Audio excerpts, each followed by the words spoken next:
Have you ever used a striker with 95, 98, even 99 speed, only for a defender with 80-something speed to catch him from behind? You play the perfect through ball, you see the space, and you already think you've beaten the defender? Then somehow, the defender starts closing the gap. And sometimes network responsiveness can make these situations feel even worse. When your connection is delayed, your inputs and player responses may not feel as immediate, making it harder to react to what's happening. But here's the crazy part.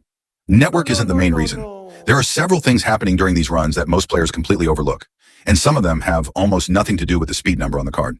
So today we're going to break down why a supposedly slow defender can catch a much faster striker, and we're saving some of the most overlooked factors for later. Secret 1. Starting position.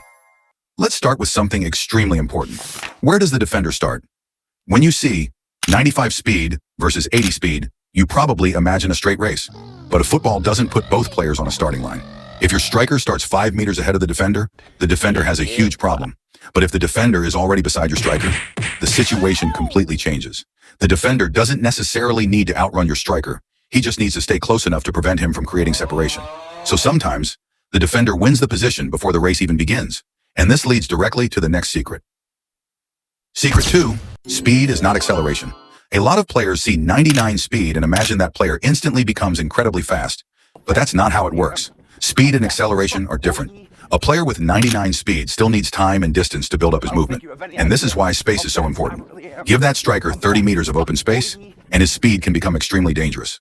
But put a defender right next to him, and suddenly he may only have a few meters to accelerate before the defender gets close. So your striker might genuinely be faster, but the situation doesn't give him enough time to fully exploit that advantage.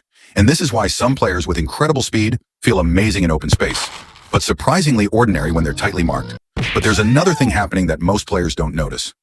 Secret 3. The defender's route. Watch the actual path.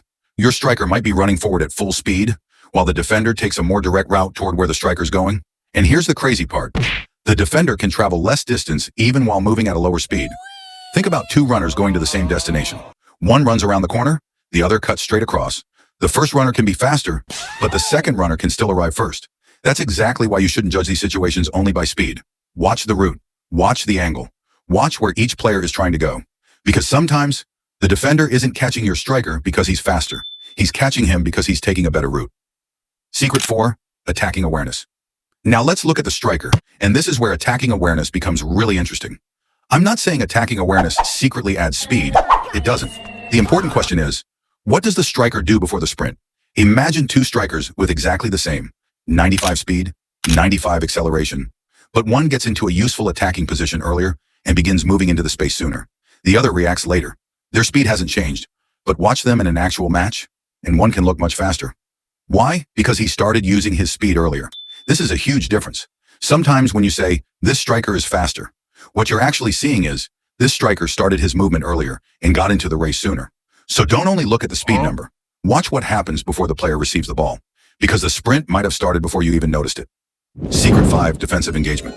Now let's flip the situation. What about the defender? This is where defensive engagement becomes interesting. But again, I want to make this clear. Defensive engagement does not literally give a defender extra speed. The interesting part is defensive behavior and positioning. A defender who is already responding to the attacking situation can be in a better position to track the runner or protect the dangerous space. And if the defender starts moving toward the threat before the striker creates separation, the striker's speed advantage becomes much harder to use. Think about it. The striker might have 95 speed, the defender might have 80. But if the defender is already moving in the right direction while the striker is still accelerating, the gap can disappear surprisingly quickly. So the defender doesn't necessarily need to become faster. He needs to react and position himself effectively. And now we get to another mechanic people often misunderstand. Secret 6. Matchup. Matchup isn't a secret button that gives defenders a speed boost, but when used effectively, it can help the defender maintain defensive positioning and stay oriented toward the attacker. And that matters. If the defender is already facing the correct direction, while your striker has to turn or adjust his run, the defender can recover much more efficiently. So when you see a defender apparently accelerate toward your striker, don't automatically assume matchup made him faster. The more useful question is, did matchup help the defender maintain the right position and direction? Because being correctly positioned can make a defender look much faster than his raw speed suggests. But we're still not finished. Secret 7. Turning plus pass timing. Here's another thing that can destroy your striker's speed advantage. Turning. Your striker can have 98 speed, but if he has to turn before accelerating into the space, the defender can gain valuable distance. And then there's your pass. A through ball isn't just about putting the ball into empty space. It's about timing. Pass too early, and the striker might have to adjust his movement. Pass too late, and the defender may already have recovered. So sometimes the problem isn't, why is my striker so slow? The real question is, did I give my striker the right situation to use his speed? And then there's one final factor. Secret 8, physical contact. Once the defender gets close enough, this isn't simply a speed race anymore. Now things like physical contact, balance, body positioning, and player interactions can influence what happens. The defender doesn't necessarily have to completely outrun the striker. He just needs to get close enough to disrupt the run or prevent a clean pass forward. And once that happens, your 95 or 99 speed advantage can become much less important. Final revelation. So why can an 80 speed defender catch a 95 speed striker?